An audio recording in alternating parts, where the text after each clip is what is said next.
नमो ओम विष्णुपदाय विष्णुपृष्ठाय श्रीमते भक्ति वेदांत स्वामीति नामिने। नमस्ते सरस्वती देवी गौरवाणी प्रचारिणे विशेष शून्यवादी तारिणे। श्री कृष्ण चैतन्य प्रभु दया कर मोरे। श्री कृष्ण चैतन्य प्रभु दया कर मोरे। तुम बिना के दयालु जगत संसारे। तुम बिना के दयालु जगत संसारे। पतित पावन हेतु अवतार। पतित पावन हेतु अवतार। वशम पतित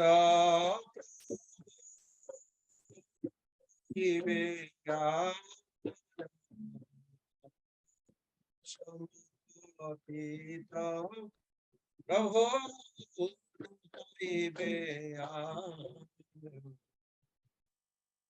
आहा प्रभु Nityanand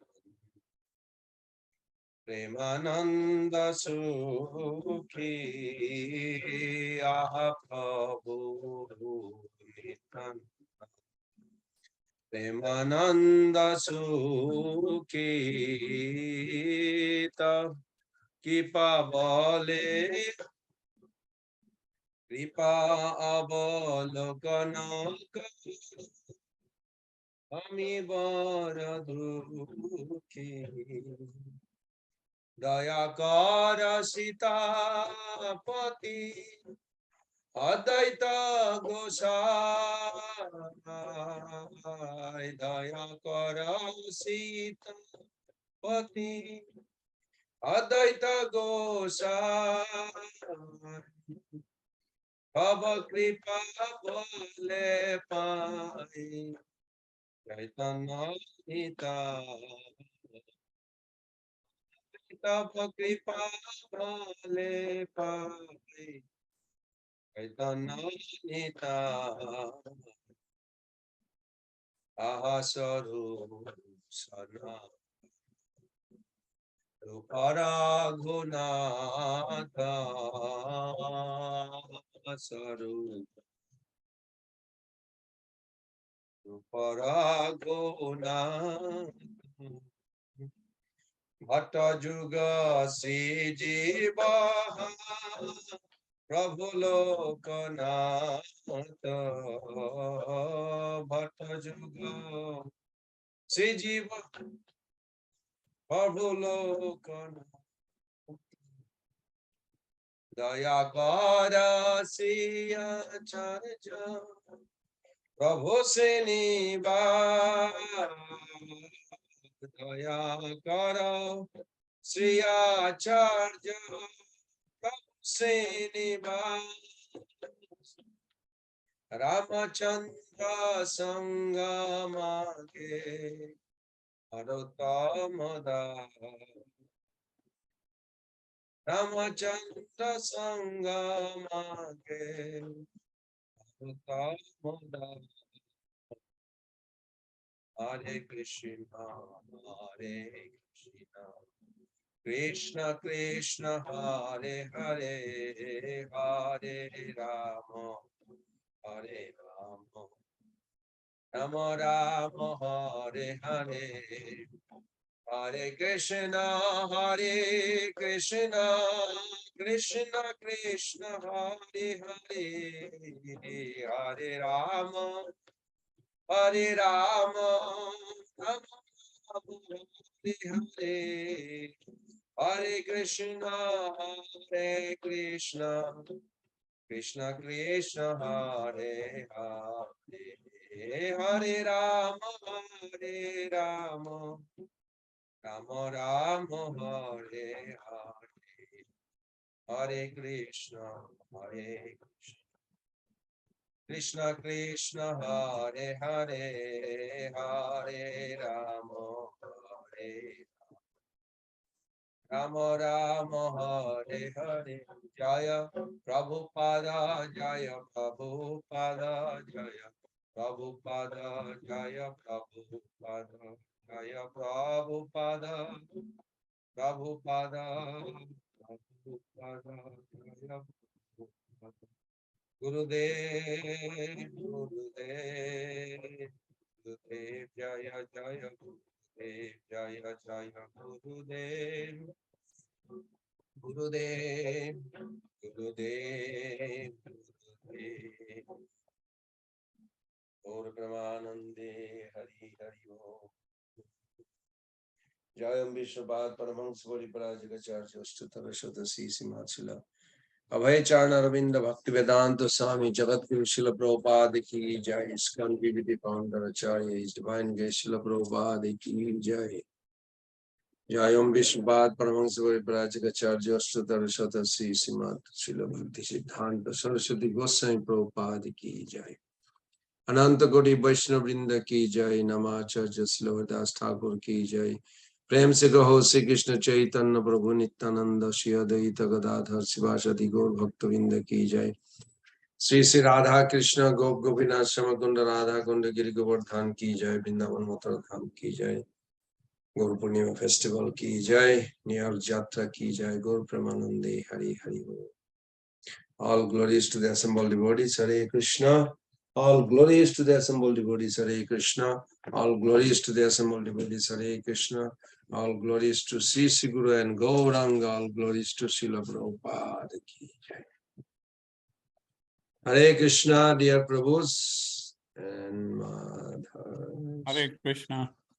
Ajit Prabhu, nice to hear from you. Thank you. How is your health? Good? It's coming along pretty good. Thank you. Thank you so much. Thank you. Prahladananda. Dandavat Pranam, Prabhuji. We are missing your morning classes every day. We're going to start soon, Prabhu. Yes. Hope everybody can take a little chapter. Justin, Prabhu, you're nice to hear. Nice to see you join. Radha Haradha, Prabhu. Philip, I'm in New York. Haribo. Hope to see you someday soon. So we are going to begin Bhagavad Gita. We did discuss about the famous verse. We finished the how you can see Krishna in the material realm.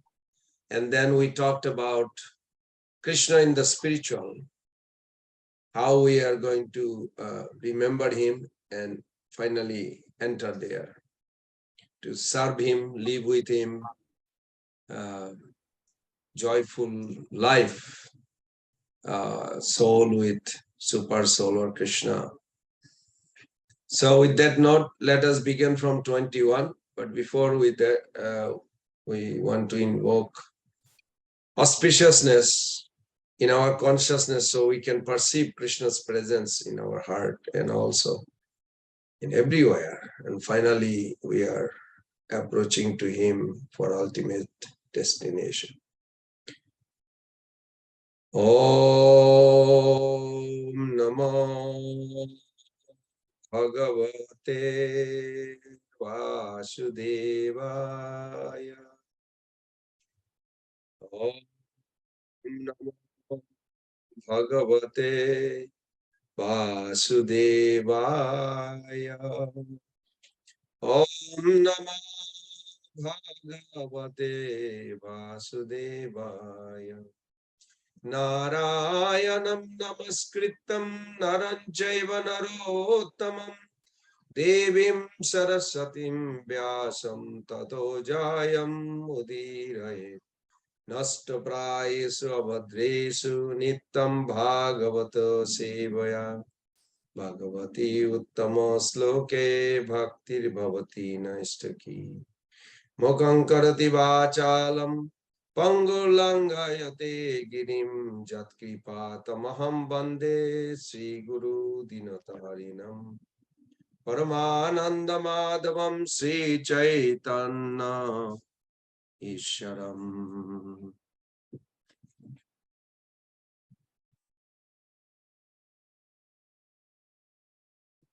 Hare Krishna, dear devotees. So anybody would like to read this chapter? Yes, Prabhu, I'll be glad to. Okay, text 21 will begin. So I'll just refresh our memory. I hope we all remember it. That text, previous chapter, the sixth question, we are refreshing again. That sixth question asked by Arjuna and is answered here. And what is Brahman? What is Adhatma? Self, like yourself, myself, like this. And what is karma? Karma, in that sense, Prabhupada translated that activity deals with this changing body. Because the soul activity is bhakti, is not karma. So it is not the activities, it is the consciousness behind the activity, what differentiate between the karma versus bhakti. Then Adhibhuta, what is this material nature? And then Adi Daiva, who are the controllers and how everything is controlled. And then next discussion was Adi Jagna, who is the object of worship and how does he resides in the body. Then we also discuss that answer to that Brahman is the imperishable substance and Adhatma is the inherent nature of the self, not the self itself. The way Prabhupada put it, the inherent nature of the self. In other words, the eternal Svabhav nature of the self, which is servant of Krishna. And then action that leads to the formation of living being and material bodies, it's called karma. And then Lord Krishna went further. He says that Adibhuta, this material nature, means perishable. It also eternal, but it manifests and then unmanifest or disappears. Everything has a beginning and ends. Then Adi Daiva is the supreme divine agent, Purusha. And Adi Jagna is Krishna. I love the way he claimed, I am that self, myself present in the body of every living being.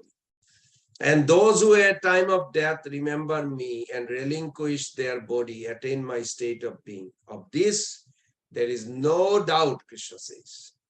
So that's why the main purpose of this chapter, that at the moment of death, whatever consciousness one holds takes the soul to next destiny. So it is so much important. I hope we all got it. It is the consciousness what level our consciousness right now. What level of consciousness distinguished from non-moving, like a trees, rocks.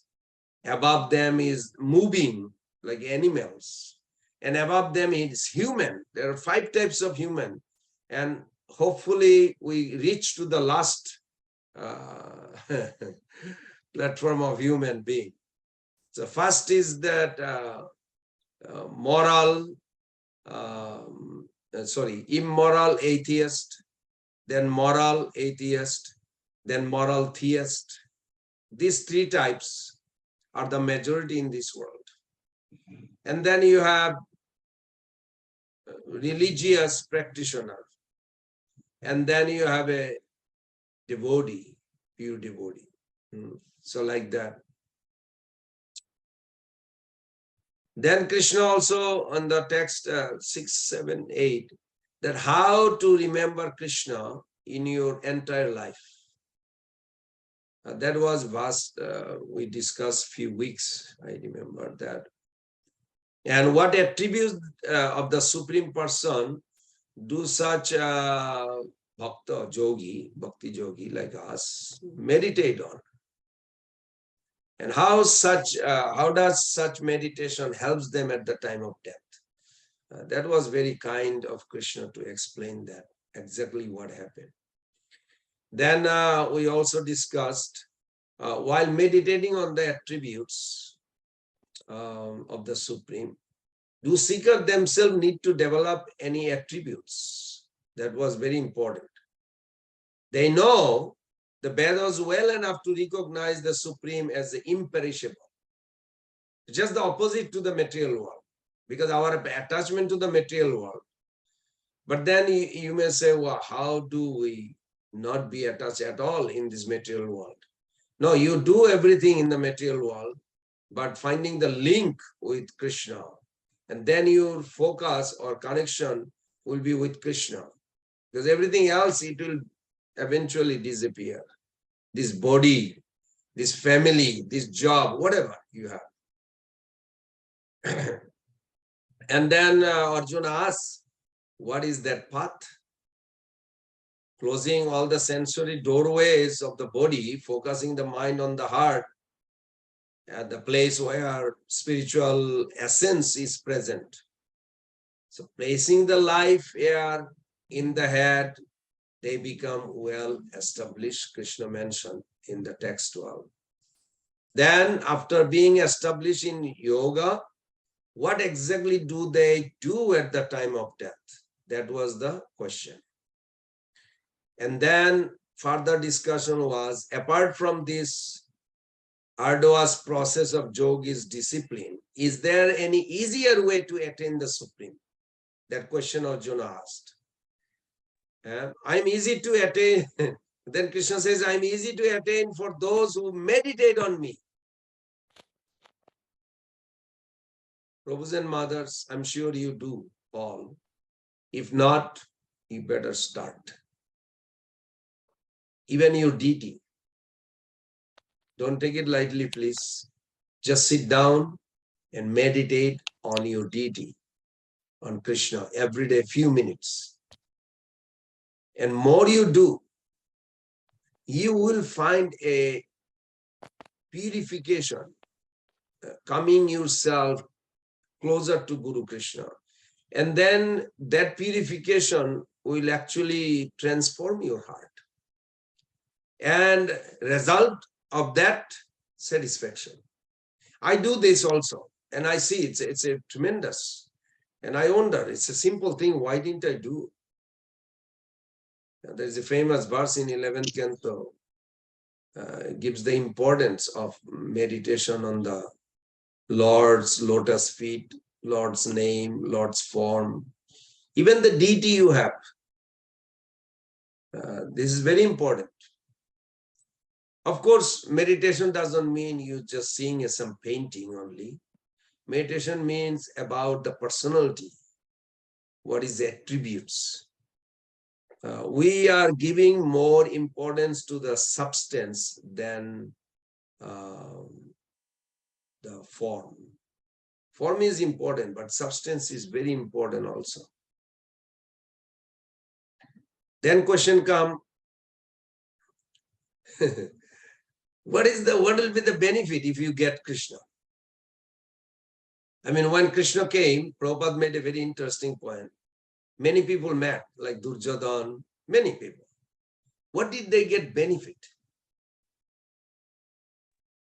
Evaluation. If you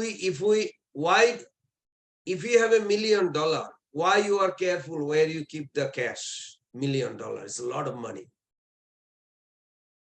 Why it is so important? Now, if some bad people just walks in your house, you are really nervous for that cash where you kept.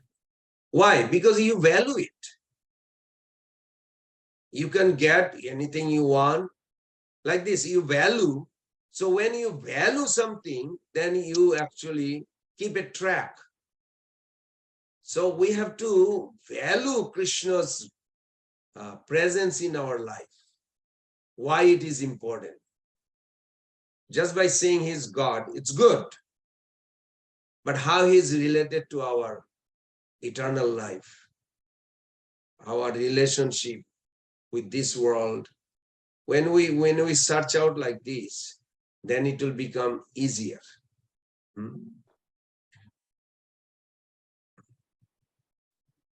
Then Arjuna asked a very interesting question, if you remember. I'm just giving a little refresh and then we'll start. That why is attaining Krishna considered the supreme perfection? Why? If somebody asks, I don't need Krishna. Why you think Krishna is so important for you in life? We should be able to immediately, of course, we have to convince first ourselves, immediately convince the other person with our strong conviction.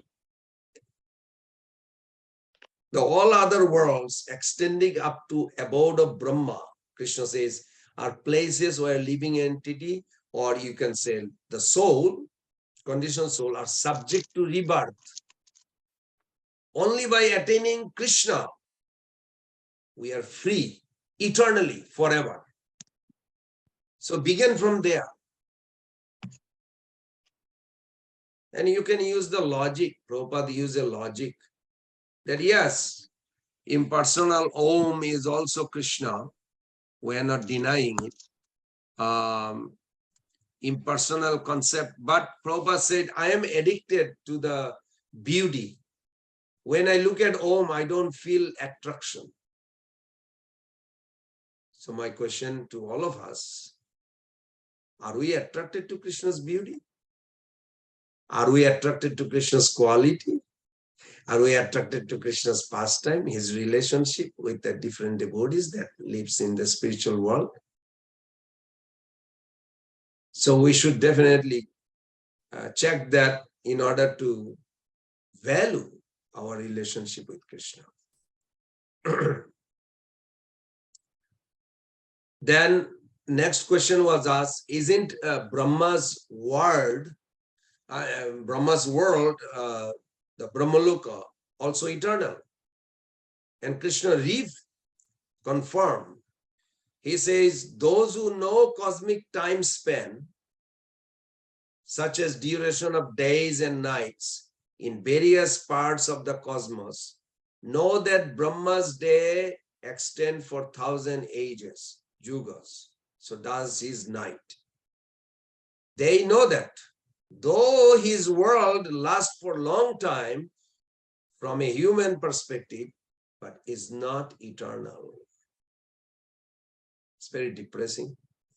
No, it's not depressing. It's very exciting actually, because we are looking for Krishna. We're not looking the happiness in this world. Now the question comes, if Brahma's world is not eternal, do his days and nights have any significance then? Because they are part of non-eternal. At the arrival of his day, all manifestation come forth from the invisible or unmanifest. At the arrival of his night, all manifestation, New York, right now I'm in New York, all these things dissolve. Nobody has any clue if they exist. It's frightening actually. So we should think deeply. And then the question came, don't living entity have any control in this process? Do you have, Prabhus and mothers, if you think? No. We are helpless when the time tick. Okay, Brahma's night beginning.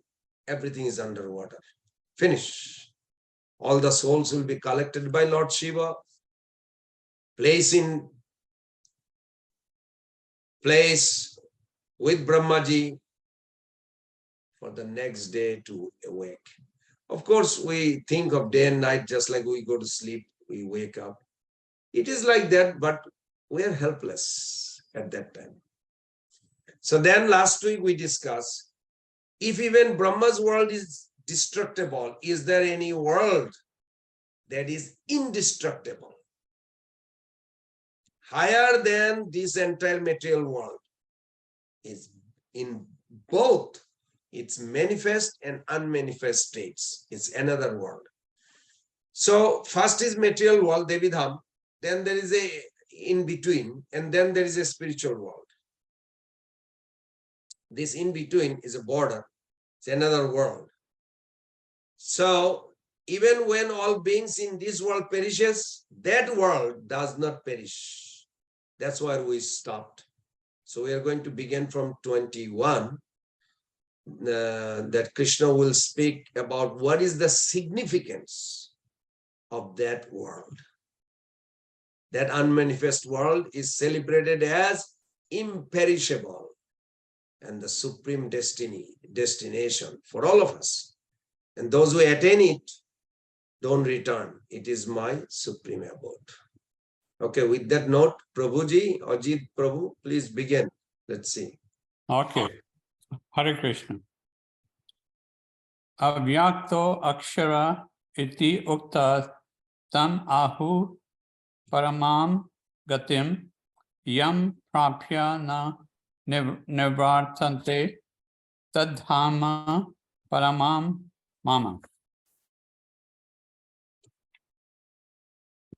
Synonyms: avyakta, unmanifested; akshara, infallible; iti, thus; ukta, is said; tam, that; ahu, is known; paramam, the ultimate; gatim, destination; yam, which; prapya, gaining; na, never; nivartante, come back; tat, that; dhamma, abode; paramam, supreme; mama, my.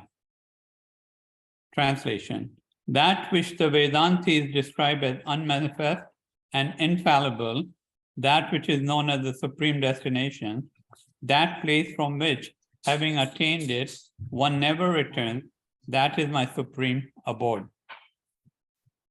Purport: the supreme abode of the personality of Godhead Krishna is described in the Brahma Samhita as Chintamani Dhama, a place where all desires are fulfilled. The supreme abode of Lord Krishna, known as Golaka Vrindavan, is full of palaces made of touchstone. There are also trees called desire trees that supply any type of eatable upon demand, and there are cows known as Surabhi cows, which supply a limitless supply of milk. In this abode, the Lord is served by hundreds of thousands of goddesses of fortune, Lakshmi, and he is called Govinda, the primal Lord and the cause of all causes. The Lord is accustomed to blow his flute, Tanum Kwanam Venam Kwanantam. His eyes transcendental form is the most attractive in all the world. His eyes are like lotus petals, and the color of his body is like the color of clouds. He is so attractive that his beauty excels that of thousands of cupids. He wears saffron cloth, a garland around his neck, and a peacock feather in his hair. In the Bhagavad Gita, Lord Krishna gives only a small hint of his personal abode, Golaka Vrindavan, which is the supermost planet in the spiritual kingdom. A vivid description is given in the Brahma Samhita, Vedic literatures, Katha Upanishad 1.3.11. It states that there is nothing superior to the abode of the Supreme Godhead, and that abode is the ultimate destination. Purushan na param kinchit sa kastha parama gati. When one attains to it, he never returns to the material world. Krishna's supreme abode and Krishna himself are non-different, being of the same quality. On this earth, Vrindavan, 90 miles south of Delhi, is a replica of what Supreme Golaka, Vrindavan, located in the spiritual sky. When Krishna descended on this earth, he spotted on that particular tract of land, known as Vrindavan, comprising about 84 square miles in the district of Mathura, India. Haribol. Thank you, Prabhu. What is replica means?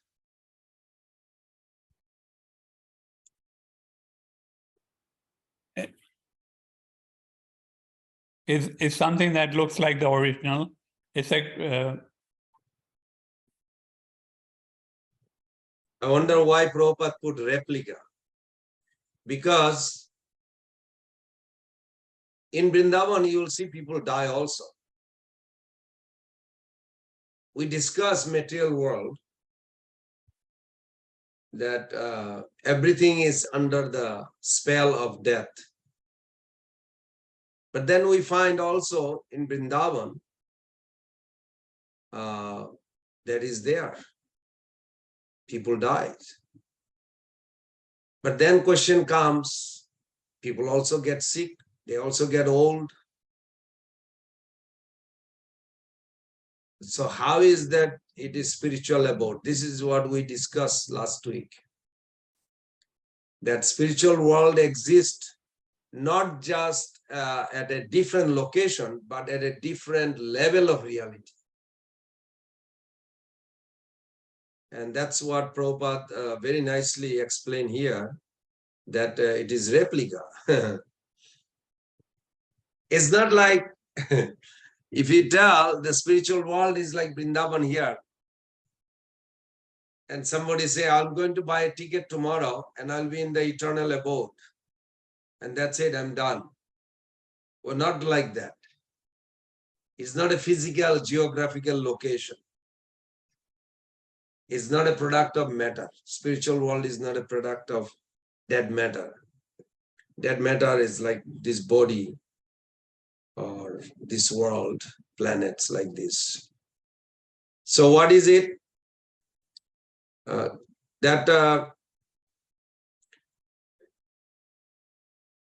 Spiritual world is sometimes shown to be situated beyond a particular boundary, till which the material world exists in a extent, or you can see a map, like even in the Googles or ISKCON books, we have those maps. Yes, I see that. Those maps are there. Such depiction may make us believe that the spiritual world is in geographical contiguity to the material world. Just like I always say, Canada is a north, above USA in the world map. However, that attempt to depict anything spiritual using any material tool of depiction, such as a map, like Vrindavan is near Delhi in Uttar Pradesh, or I think there is a new name. Anyway, so the spiritual world, not like this. The spiritual world exists not just at another location, but at another level of reality. You can be in Las Vegas and be in Golok Vrindavan also simultaneously. Prabhupada says you can serve spiritual world in the spiritual world while you are in this material body. He didn't say any physical location. So this is very nice. Otherwise, I given a little nice example. Bhaktisiddhanta Saraswati Thakur had a wonderful demonstration of this, that there was a sannyasi whom he said he should go out and preach more. He said, no, Prabhupada, I'm scared of going to the material world. I want to stay in Holidham. Bhaktisiddhanta Thakur says, preaching is more important. When you glorify, when you distribute Krishna consciousness to others, then actually you are internally connected That is more important than just physically presence. Well, Prabhu's and mother, what happened? After some time, that Maharaj got sick and he had to go to hospital in Calcutta, because those days there was not hospital in Krishnanagar or nearby, it was in Calcutta.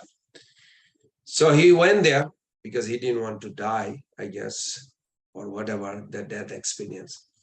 So he was there and he got more sick and then he passed away actually in Calcutta. Now we see another example of Bhakti Siddhanta Thakur disciple, that Bhakti Siddhanta Thakur was so pleased with this man body devotee who was taking care of the cows. And there was a lot of Muslim those days attack Gaudiya Math. It's a beginning of Mahaprabhu's mission after 400 years of dark age after Mahaprabhu left. Bhaktivinoda Thakur, Bhakti Siddhanta Thakur, they together did it. But this devotee was very brave. He did a hard work to keep it up. And Bhakti Siddhanta Thakur says, you never like to go anywhere. It seems like you are very attached to the service. And he said, yes, Prabhupada, whatever it pleases you, that is my ultimate. So then Bhakti Siddhanta Thakur blessed him and he says, I want you to go to Vrindavan, visit a Vrindavan in Kartik. Just take a little darshan of Holy Dham and come back. So he went there, he went to Vrindavan. When he went to Vrindavan, then he arrived from Mathura station to the temple there. And he was so happy. He arrived in the temple and he raised his hand. It was a Gaur Arati Kirtan was going on. He said, Mahaprabhu, I have arrived in Vrindavan by my Guru Maharaj's mercy. I'm so happy. Hey Radhe, hey Krishna, and he paid obeisances. Well, he never got up. Of course, devotee didn't even know. He just came. This is his first Dandavat to the deity while Arati going on, he just arrived. So when Bhakti Siddhanta Thakur heard, he commented, he said, he entered into in spiritual world, Vrindavan. So it is very important we understand that our entrance is pleasing Prabhupada, that pleases Krishna, not our own physical location. Of course, physical location has some effect. I'm not saying there's no effect, because Narottam Das Thakur says wherever there is a chanting, that is holy Tirtha, holy dham. Because the holy dham means also there are a lot of devotee chanting. So holy dham is vibrant in that sense. But it is not a physical location. It's my consciousness has to connect in that level. So these words, Prabhu, you just read, very nice. Abhyakta, unmanifested. So here Krishna clearly now completes the link, I would say. Previous sloka and this sloka, it's like a complete links. He says that Paramam Mama. Paramam Mama tad dhama Paramam Mama. I like that word. It is my supreme abode. So repeatedly Sri Krishna has talked about the person will attain the supreme destination. But what is that supreme destination? That's the question.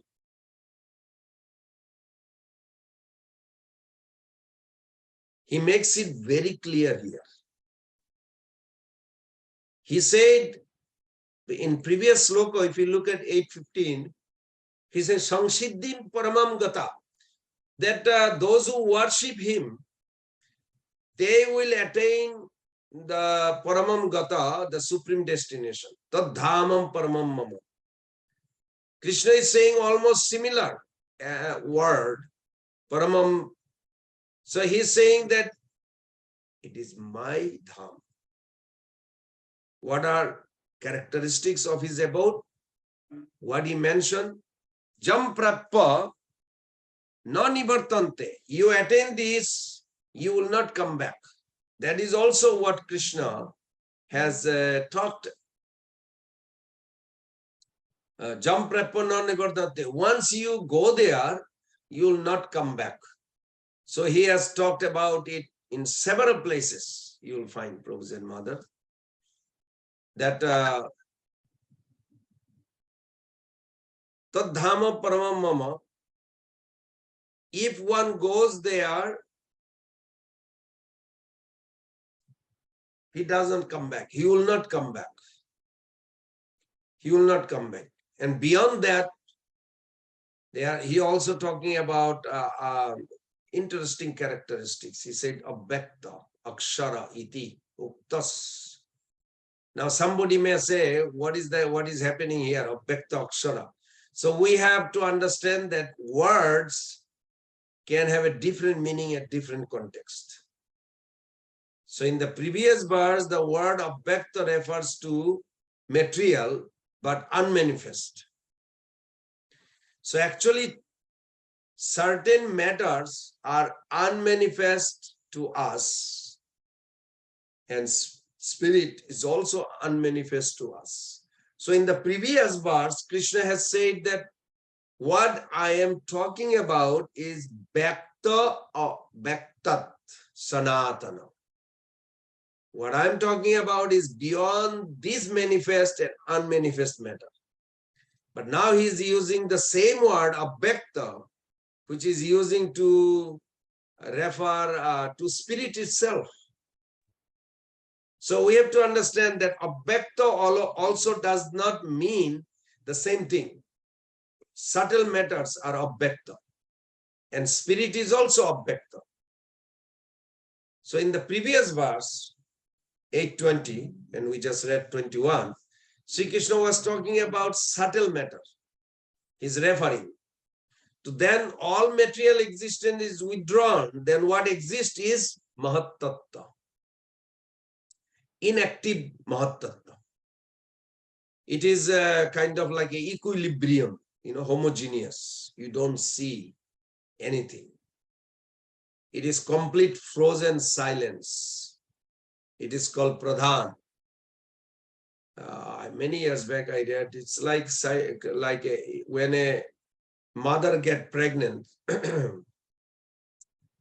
for a few weeks you don't see any sign of pregnancy. Same.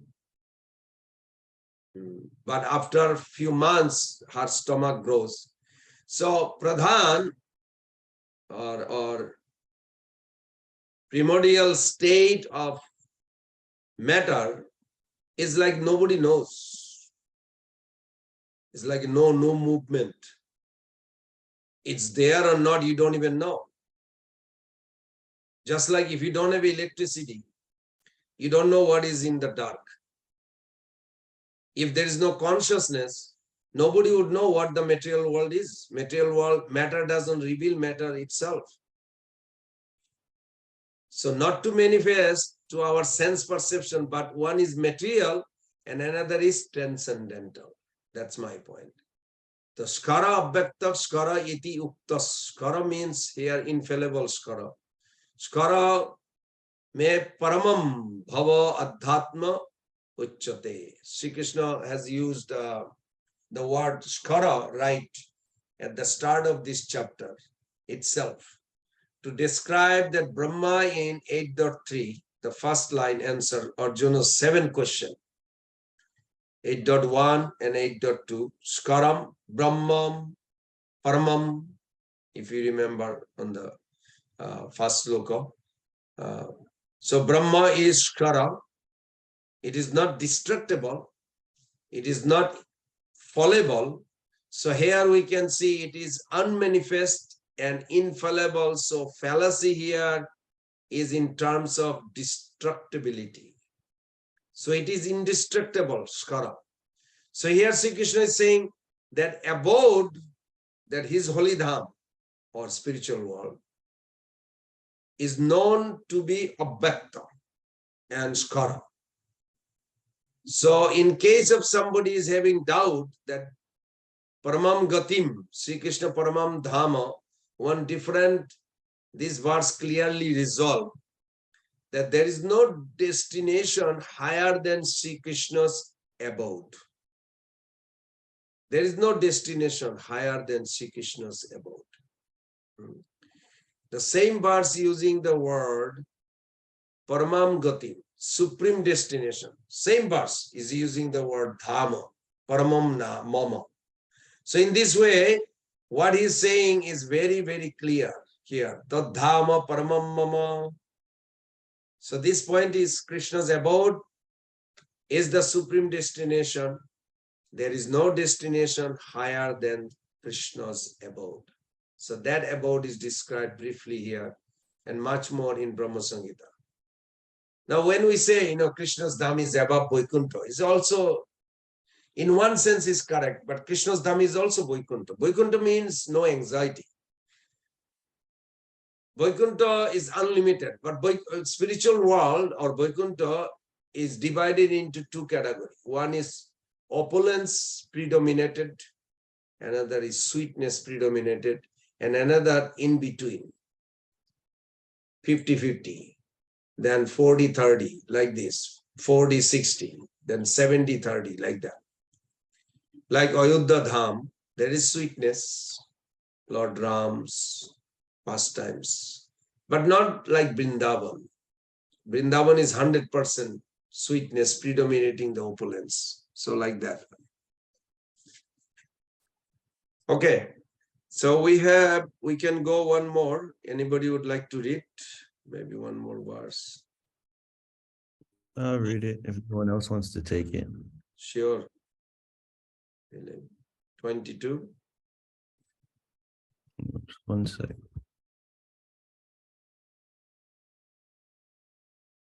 Purusha sa parapartha bhaktya labhyastha dvananyaya yasyanta stani bhutani yena sarvamitam tatam. Purushaha, the Supreme Personality, Saha, He, Paraha, the Supreme, than whom no one is greater, Partha, O son of Partha, Bhaktya, O by devotional service, Labhyaha, can be achieved, Tu, but Ananyaya, unalloyed, undeviating, Yashya, whom, Antastani, within, Bhutani, all of this material manifestation, Yena, by whom, Sarvam, all, Idam, whatever we can see, Tatam, is pervaded. Translation: the Supreme Personality of Godhead, who is greater than all, is attainable by unalloyed devotion. Although he is present in his abode, he is all-pervading and everything is situated within him. Purport: it is clearly stated that the supreme destination from which there is no return is the abode of Krishna, the Supreme Person. The Brahma Samhita describes this supreme abode as Ananda Chinmaya Rasa, a place where everything is full of spiritual bliss. All the variegatedness manifested there is of the quality of spiritual bliss. Nothing there is material. That variegatedness is expanded as the spiritual expansion of the Supreme Godhead himself. For the manifestation there is totally of the spiritual energy as explained in chapter 7. As far as this material world is concerned, although the Lord is always in his supreme abode, he is nonetheless all-pervading by his material energy. So by his spiritual and material energies, he is present everywhere, both in the material and the spiritual universes. Yasyanta Stani means that everything is sustained within him, within either his spiritual or material energy. The Lord is all-pervading by these two energies. To enter Krishna's supreme abode, or the innumerable Vaikuntha planets, is possible only by bhakti. Devotional service is clearly indicated here by the word bhaktya. No other process can help one attain that supreme abode. The Vedas, Gopala Tapani Upanishad 1.21, also describe the supreme abode in the Supreme Personality of Godhead, Ekovasi Sarvaga Krishna. In that abode, there is only one Supreme Personality of Godhead, whose name is Krishna. He is the supreme merciful deity, and although situated there as one, he has expanded himself into millions and millions of plenary expansions. The Vedas compare the Lord to a tree standing still yet bearing many varieties of fruits, flowers, and changing leaves. The plenary expansions of the Lord who preside over the Vaikuntha planets are four-armed, and they are known by a variety of names. Purushottama, Trivikrama, Keshava, Madhava, Aniruddha, Hrishikesha, Sankarshana, Pradyumna, Sridhara, Vasudeva, Damodar, Janardana, Narayan, Vamana, Padmanabha, etc. The Brahma Samhita 5.37 also confirms that although the Lord is always in the supreme abode, Goloka Vrindavan, he is all pervading so that everything is going on nicely. Goloka eva nivasati akilatma bhutaha. As stated in the Vedas, Svetasvatara Upanishad 6.8, Parasya Saktir Vividhaiva Shruyate Svabhaviki Jnana Bala Kriyacha. His energies are so expansive that they systematically conduct everything in the cosmic manifestation without a flaw, although the Supreme Lord is far, far away. Very nice purport. These verses are so exciting. Talks about spiritual world. I mean, material world, we heard few slokas, but spiritual world gives. Thank you, Philip. This was very nice. So here, Krishna makes it very clear, isn't it? Purusha sa parapartha. Purusha sa parapartha. Purusha is para, means supreme. Para, the word, Sanskrit word, para means supreme. No one is greater than him. How that Purusha is attained? That's the question. So here Krishna answered, Bhakta labhastu anannaya. He's attained by ananya bhakti.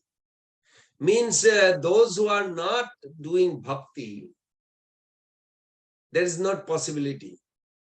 We cannot believe in any sense that somebody is a good person who will go back to home, back to Godhead. No. This material goodness is not going to allow. They have to have a bhakti, devotion to God, service attitude, subordination to Guru or senior followers. Those things are required in order to do bhakti. And without bhakti, bhakta tu ananya sakka, aham evam vidaja arjuna. Without bhakti, not possible. Krishna makes it very clear. Now, question is, he's attained by ananya bhakti. What is the characteristics of that Purusha then? Krishna here also he put, Jashanta sthani bhutani jashanta. All of material existence is situated within him. Jena sarvam idam tatam. And he is inside everything. This is a very beautiful statement. That everything is inside him and he is inside everything. Of course, this is very difficult to imagine. So how is that possible? I mean, I don't know. I'm sure some of you thought about it. He's inside everything and everything is inside him. That is possible when we understand he is inconceivable. Jiva Goswami Pad says, if you don't accept Achinta Shakti, you will never get spirituality. Never. He can manifest himself in multiple forms. One simple way to understand is that by Mahavishnu, everything is inside him. As Kiradakshay Vishnu, as a Paramatma, he is inside everything. That is, of course, one way of looking at it. Okay, Krishna expanded as a super soul in everywhere, in everyone's heart. But there are also other way of looking at it. Jashantasthani bhutani. That his Brahman effulgence is all pervading. So everything is situated in Brahman. And actually Lord exists everywhere. So this was not referring to Brahman, but it was referring to Purusha, so Parapartha. Here it says Purusha so Parapartha. It is referring to the Supreme Person. Purusha so Parapartha. That is, Lord is inside everything. And everything is inside him. But when we have devotion for him, within then we attain his eternal destination, attain his supreme abode. We attain that supreme person. So attaining Krishna, attaining his abode are the same thing. When we love Krishna, naturally we return back to him, his abode. To show how we can attain Krishna, Krishna tells very clearly, Bhakta, Bhakta labhastu anandaya. It is only by bhakti alone we can attain him, not by any other process. You know, in Vrindavan, you all know, in Damodar Lila, how, not in Damodar Lila, after and before, there's two-time universal form Mother Yashoda saw in the mouth of Krishna. So you may say that Krishna in the spiritual abode, but how come the whole material creation is within his mouth? Mother Yashoda was perceiving that. Yes, just to demonstrate that. But of course, it was disturbing Mother Yashoda's love for him. But then Krishna created such a wonderful affection that this whole cosmic manifestation, vision, or the Vibhuti Shakti, or you can say inconceivable, all-pervasive potency disappears. Disappear in a sense, not that it is not there with Krishna, still the universes are there, but they become subordinate to the affection of motherly love, affection of Mother Yashoda's love. So Vibhuti Shakti, all opulences, all the universes are still there in the mouth of Krishna, but it subordinates, it has no power when Mother Yashoda's affection rises above. So Srila Prabhupada quotes here from Gopal Tapani Upanishad. I like that verse that Philip just read. The description of supreme abode. Eko Bhashi Sarvaga Krishna. Eko Bhashi, that actually Lord stays at one place, but Sarvaga.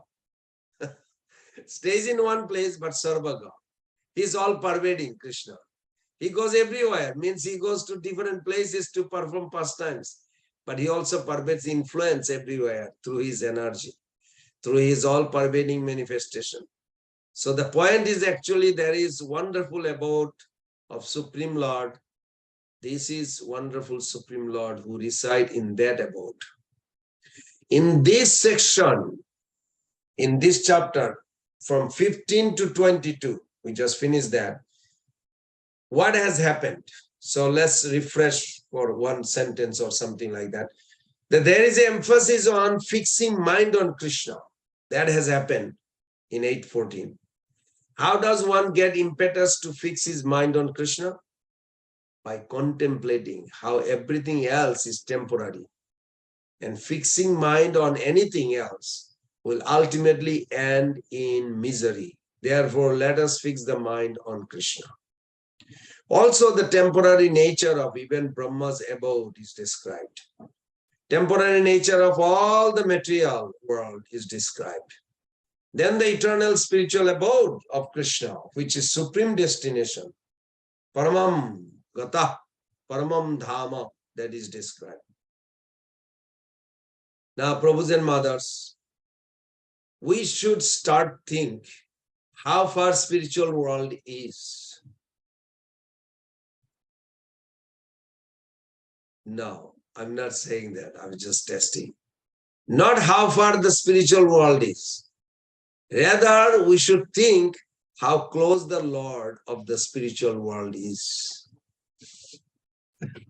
Because if we think how far the spiritual world is, it may make us depressed. Oh my God, it's so far. So whenever, but if we think how close the Lord of the spiritual world is, then we'll be enlivened. Whenever we embark on anything challenging, our attitude determines whether we will persevere or quiet. You can quit. So during our spiritual journey too, our attitude is critical. What is a healthy attitude? That's the question. The attitude of focusing not on the remoteness of the spiritual world, but on the proximity of Krishna, the most endearing essence of that world. And in this part, we just read that couple sloka today, that it's so beautiful that beyond this destructible material world, there exists the indestructible spiritual world.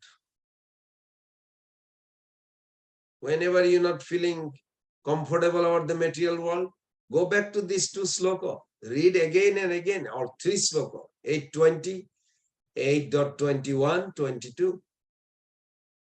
What is Krishna's personal abode? And everything is situated in him. He's situated in everything. So, Prabhus and mothers, you can be in New York and see Krishna's abode right here, because Krishna's abode in Krishna. And Krishna is also in the abode, and Krishna is everywhere. So New York is also part of everywhere. So you can be anywhere, and if Krishna grants, you can see Krishna and spiritual world there. That's why Bhaktivinoda Thakur write that song. Jedina grihe bhajana dekhi, grihete golaka bhaya, charana sidhu dekhiya ganga, sukhana sima paya. So more we practice Bhakti Yoga, the more we appreciate his proximity and mercy in the past, present, and future. Till now, he has guided us through many lifetimes, even when we were spiritually apathetic. Even now, while we are practicing bhakti, he is helping us on the path to him, despite our inconsistency and half-heartedness. Henceforth, too, no matter how demanding the path ahead, he will always give us strength if we just seek his shelter. When we thus contemplate Krishna's untiring love, we feel energized to reciprocate by offering him our love according to our capacity. And thereby we relish glimpses of his sweetness that awaits us in its fullness and richness in his abode. This way, this devotional contemplation and experience, we can persevere in our journey with Krishna in our heart to Krishna in his abode. Okay, we did so far so good. Should we do one more verse? Actually, it's 1 hour. Any further discussion or contemplation? Haribol Prabhuji. Yes, Prabhu. Dhanwad. Okay, the same theme I see that Lord Krishna again is repeating in 9th chapter, where he says, Maya tatamidam sarvam jagadavyakta murtina matasthani sarvabhutani nachaham tesvavasya. And then again he says, Nacha matasthani bhutani pasyam me yoga maishwaram bhuta brunnacha bhutasto mamatma bhutbhavam. So then, same that he is inside everything and everything is inside him. And then, he says that in 9.4, and then he contradicts himself in 9.5. But then he says this is Yog Aishwaram. And the same word he repeats in 11 chapter, like 0.8, he says Pasyame Yoga Aishwaram. Yes. And I was thinking in terms of Brahma Sanhita that, Divya Chaksu is actually Pramanjan Churi the Bhakti Vilochina, Santa Sadevra Desu Vilochina. So the more Tivran Bhakti or pure Bhakti we can obtain, we can reach his association. That's what these slokas are And he says, Tasmat sarvesu kalesu mamanusmaridhya. So that is our goal, every second, just like Sri Prabhupada. Every thought of was Bhagavan Krishna's thought. So that is really reaching the spiritual world in association with Lord Sri Krishna. That's what I was thinking in those terms. Very, very nice. Yes, Prabhu. Yes, this is a good thought. Yes, this is a very nice point. Yes. Philip. I have a actual question, but could you actually elaborate on his point before I ask my question on 9.4? All beings are in me, but I am not in them. And then him being in everything as the super soul. Because as he's asking that, I was kind of blown away. And I kind of would like more elaboration on that before Did you read 9.4? Before, yeah, but honestly, I feel like it was something I needed a little help on. Oh, we all need help with that. Because this actually very important verse. According to Sankhya Yoga, these two verses, 9.4, 9.5, are the most important verse in whole Bhagavad Gita. According to Prabhupada, Manmana Bhava Mad Bhakta is the most essential. I mean, there are many verses, has many highlights. I would say 1155 Prabhupada said the most, I think, essential of Bhagavad Gita. 330 he says the purpose of Bhagavad Gita, one verse. So each verse has a different importance to illuminate our heart. Well, 9.4, if you look at it, Maya tatam idam sarvam jagat abhyakta murtina. Same word is there, abhyakta. Mastani sarva bhutani na chaham teshu avastitam. Yeah, that's how it goes. So Maya tatam idam sarvam. Sarvam means this material world. Idam means this material world. Maya tatam. Krishna is saying is pervaded by me. Now, next verse he says, next word he says, abhyakta murtina. So he is pervaded, but in unmanifested. So you means the word unmanifest means nobody can see, not visible. That's all it means. Means he is there, but it is not visible. Now, next word is said matstani sarvabhutani. Sarvabhutani means all the living being, the whole world is situated in me. Mother Yashoda also saw. When you meet Mother Yashoda, you can ask her, did you see all these universes within the mouth of your son? She will say, yeah. I don't know what she's going to answer. But she did see. Bhagavatam said that. Now, this says, Nacha aham teshu avastitam, but I'm not situated in this world. What is this referring to? That's the question we should ask. So Krishna is stating here the definition of his relationship with the material world. What is Krishna's relationship with the material world? Because he said here that Maya, not Maya. Maya means illusion, which is not connected. When you see nothing is connected, that is illusion. When it is connected, it is not illusion. Could be same substance, same objective, but if it is connected, it is actually Krishna's material energy. We have to study Krishna's Maya, then we'll get out of Maya. We need to study Krishna's illusion, then we'll get out of illusion. Krishna says this couple places actually. Anyway, back to this.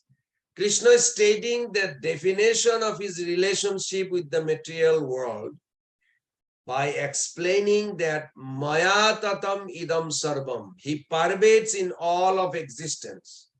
Now, how does Sri Krishna pervades? There are various levels. So one is whatever exists is his energy. only. Material energy, spiritual energy, as Prabhupada put in the purport. He has talked also in the 7th chapter. Then he also says, Sutre Manigana Iba. Sutre Manigana Iba means he is pervading everything in imminence.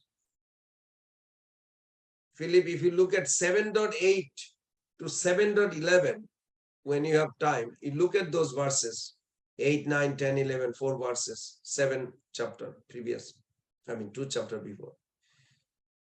He's like, Krishna is claiming, I am like a thread in the necklace. He is underlining, unifying aspect of all the creation. So that is there. Now he says, Maya tatam idam sarvam jagat abhyakta murtina.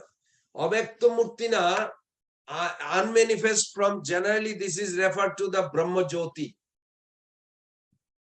Actually, Brahma Jyoti is sustained New York, but no New Yorker sees them. Only few devotees can see. This can also be referred to the energy of the Lord. Srila Prabhupada has mentioned in different contexts that everything eminent from Sri Krishna's energy, so everything can be used in Sri Krishna's service. Because if you don't see the connection, you cannot offer. Just like another place Prabhupada says, you cannot offer material things to Krishna. So how do you offer? Everything is material. Well, Bhuta Shuddhi or purification, Shuddhi means purification, Bhuta means the elements, the process, before you offer the Brahmana or the Pujari, they chant some mantra. Om apavitra pavitra va, whether it's auspicious, pure or impure, sarvavastam gato viva, in every situation, everywhere. Just smarit, just by remembering. Who? Krishna. Pundarik Aksham. Pundarik Aksham means complete pure, white, complete pure. Sabhajya Abhantara, external and internal purifies. Then you have to connect it. Connect it that Ishavashyam idam sarvam jatkincha jagatam jagat tena tektena bhunjita magida kasya siddhanam. My Lord, you are the owner, possessor of all the material and spiritual assets. Everything is for your pleasure. So when you see that connection, then you can offer the material things as Krishna's energy for Krishna's pleasure. You may say, wow, this is very subtle. Yes, but it is very powerful. This is what Bhuta Shuddhi ultimately boils down. Purification means that we see the connection, Krishna and Krishna's world. When we are aware of it, you can offer it back to Krishna. That time Krishna will take through your devotion. So when Krishna says, Matstani Sarva Bhutani, Matstani, that Sarva Bhutani, all the living beings are situated in me. How they are situated in me? This is referred to super soul aspect. Super soul is with the living being. He sustains everything. Matstani Sarva Bhutani. Na chaham tesho avastita. But I am not situated in them. What does this mean? It's again confusing. It's not confusing, but the way Acharya gives, what I remember, that this referred to Sri Krishna's transcendence. Krishna exists beyond material world. He exists in the spiritual world. Now, this body I have is product of 5 elements, matter. I'm trying to spiritualize. But within this body, Krishna is also in my heart. But he is not in the material world. He never exists in the material world. He's in the spiritual world. Suddha Satta. So Krishna says, Nachaham tesho avastito. I'm not situated. Sri Krishna has talked about this point in actually previously also in 7th chapter. He talks 12 and 7.12 and 7.13. When you have time, you can look at it. What was that? Rajas tamas chaje matta eveti tan vidhi nata aham teshu te mayi. Know that all state of being, be they goodness, passion or ignorance, are manifested by my energy. I am in one sense everything, but I am independent. That is called monotheism, not monism. Monotheism means God exists beside his creation. Like in Bible it says, God created heaven and earth. God created heaven and earth means God existed before heaven and earth. So they follow monotheism, you can say. So Krishna says here, I'm not under the modes of material nature because I'm independent. For they, on the contrary, are within me. And then another verse, you'll see 13. Triviri gunair mayir bhavir sarvamidam jagat mohitam na vijanati mamebbo paramamappayam. The deluded by these three modes, passion, goodness, and ignorance, the whole world does not know me, who am above the modes and inexhaustible. I'm not situated in them. They are situated in me. So first of all, he's saying that he is not exhausted by pervading in them. Then he says, Trigunamaya Bhairam. I'm beyond all this. I'm transcendental to the three modes. All living entities are bewildered by the three modes. I hope it's clear. I am beyond all this because I am transcendental to three modes. And we all, living entity, are bewildered by three modes. But I am transcendental to three modes. Krishna repeated this again. He says, Na chaham teshu avasthitam, na chaham. I am not situated in this. That's why Srila Prabhupada emphasized that Krishna cannot be understood by material sense perception. He is understood by spiritual revelation. Shamme Spuratud. Spuratud means that he will manifest. Because pervadeness through influence, through power, like, king pervades his kingdom. Whose kingdom is this? Oh, this is the king, is his kingdom. You can see king's power everywhere in his kingdom. Or a ruler pervaded his rule through the influence. So like that, Krishna pervades through his energy. Whatever is happening is through interaction of his energies. And that is how he controls. So this is very important. Now, if you go to the next verse, it's interesting. Then you may get a little more clarity that Nachamastani Sarvabhutani Pashyame Jogamashyaram. Just see my Joga Ashara. Joga Ashara means inconceivability of my power. Jogam Ashara. What he is elaborating, Bhuta Brin cha Bhutastu. I am the maintainer of all living and being, but not cha Bhuta. I am not situated in them. This looks like a redundant, similar things repeated again. Mamatma Bhuta Bhavana. Actually, I am the source of all manifestation. So there is conceptual, concentrated resides in this verse.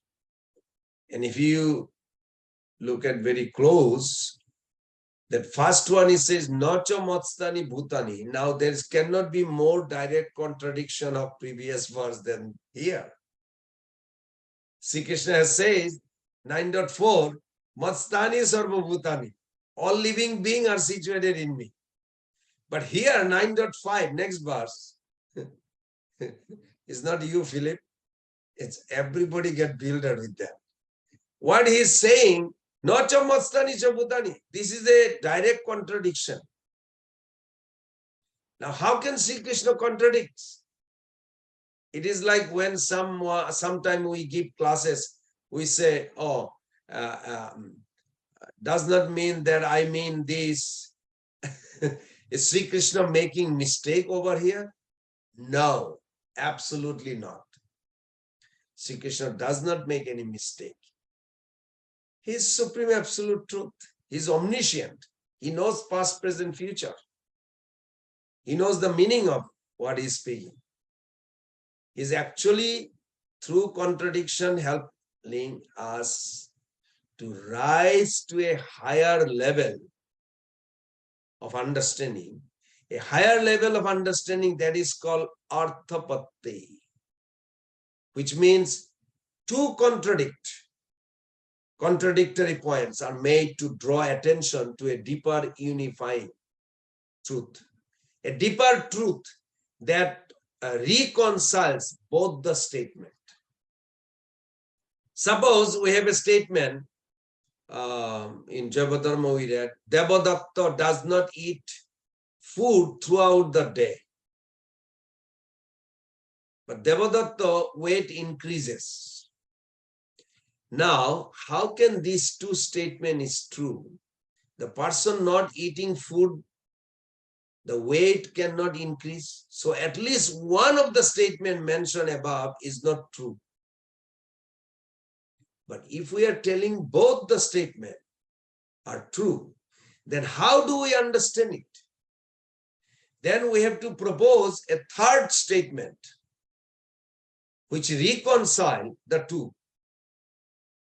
I hope everybody is getting that. What is the third statement? The Devadatta eats secretly at night.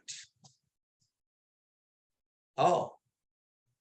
So this third statement is not directly stated in these two statements, but is implied, and if both of them are true, this has to be true so that both of them are reconciled. Does it make sense, Philip? Mm-hmm. So arthapatti, the word arthapatti is called postulation, is one of the sabda praman, sound proof, you can say. One of the ways of acquiring knowledge. Arthapattis, you'll be familiar with that word. Arthapattis are used in scripture to reveal the harmony in apparently contradicted statement. How is that done? By the postulation of the third statement. Like scripture said, God does not have a form called arupa. Then it says God is ururupa. Gajendra says in his prayers, the elephant god, I remember in 8th canto, arupa ururupa kama ascharya karmana. Arupa is not form and urupa is many form. So how is this statement reconciled? God has a form or no form? Well, reconciliation is by the point that he does not have a material form. I was told by one lady, we had a talk in the airlines, that Bible says that God has no form. Then she said, actually no form like ours. I said, okay, no form like material. We also accept that because this says in our scripture also, God doesn't have a material form. So, but has many spiritual form. So Arupasya is Lord does not have any material form, but is a spiritual form. Similarly, we can reconcile different statements when they seem to be superficially contradictory.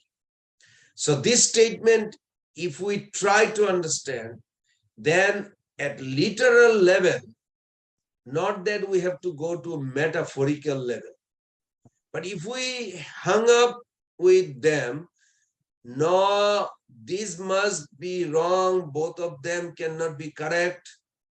These are like, you can say, banana peels. So when you walk on a banana peel, we slip over and fall. If we are not guided by Guru, Sadhu, Shastra, try to study the scripture, then scripture often finds many philosophical banana peels. And we, really break our teeth by falling. So what do we mean by that? These are concepts when we try to walk on them conceptually, intellectually, we slip and fall. If we don't want that to happen, we have to be careful. What we have to do is we have to understand that this has to be understood through our authorities, Shastra, Guru, Sadhu. So orthopatti may require. So here Prabhupada is giving reconciliation. He explained that burdens do not burden the Lord. Matstani sarvabhutani, all living beings are situated in me. So some people think that all living beings are situated in Lord, then Lord will be heavy, burden feeling. Srila Prabhupada talk about the Greek-Roman concept of Atlas, where Atlas is carrying the globe. I'm sure you saw the picture probably. I'm sure it's in the Google. The map of Earth is called Atlas, which comes from a Greek-Roman conception as Atlas, as one of gods. So Atlas is carrying the globe on his shoulder. It's very funny. He looks like very tired and sweaty, Atlas is burdened by carrying that for a long time. That concept should not be related to Krishna, because Krishna is not burdened. Nachamatstani bhutani. He's transcendental. By his energy, everything happens. Sabhaviki jnana bala kriyacha.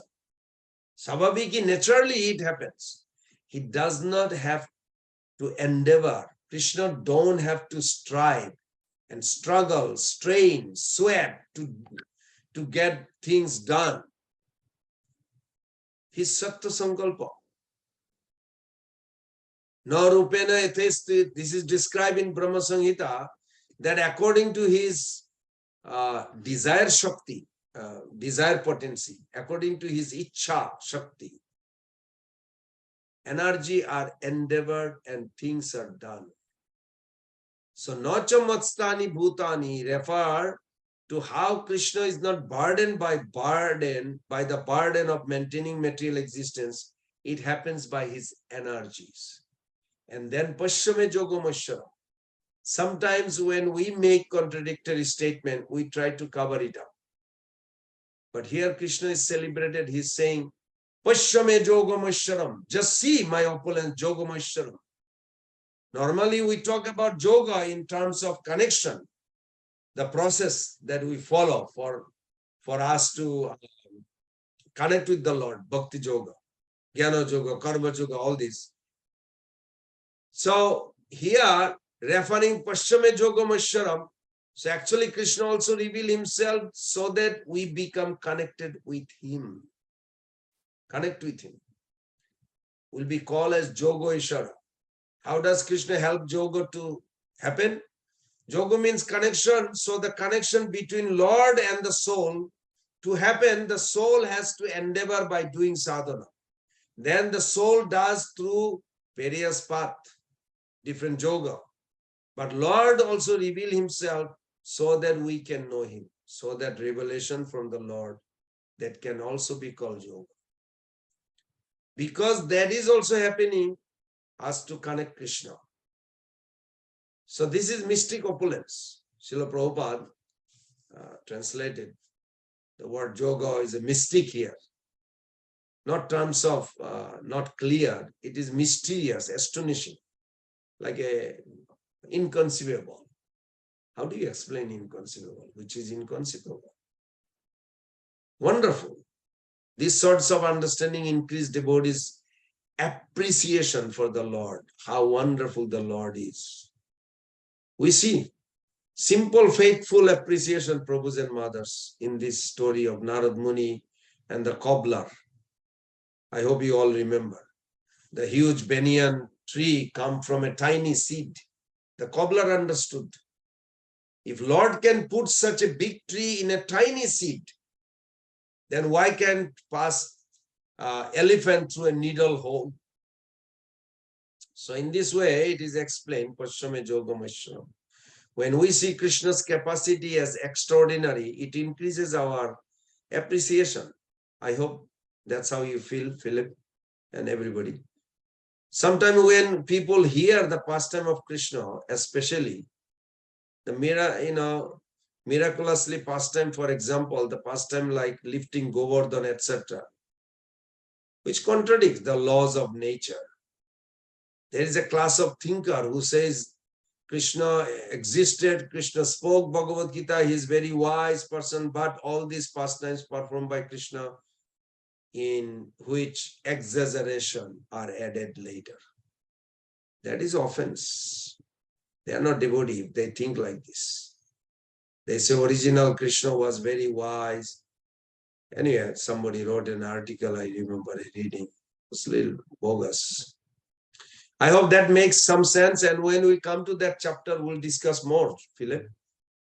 Yeah, appreciate that.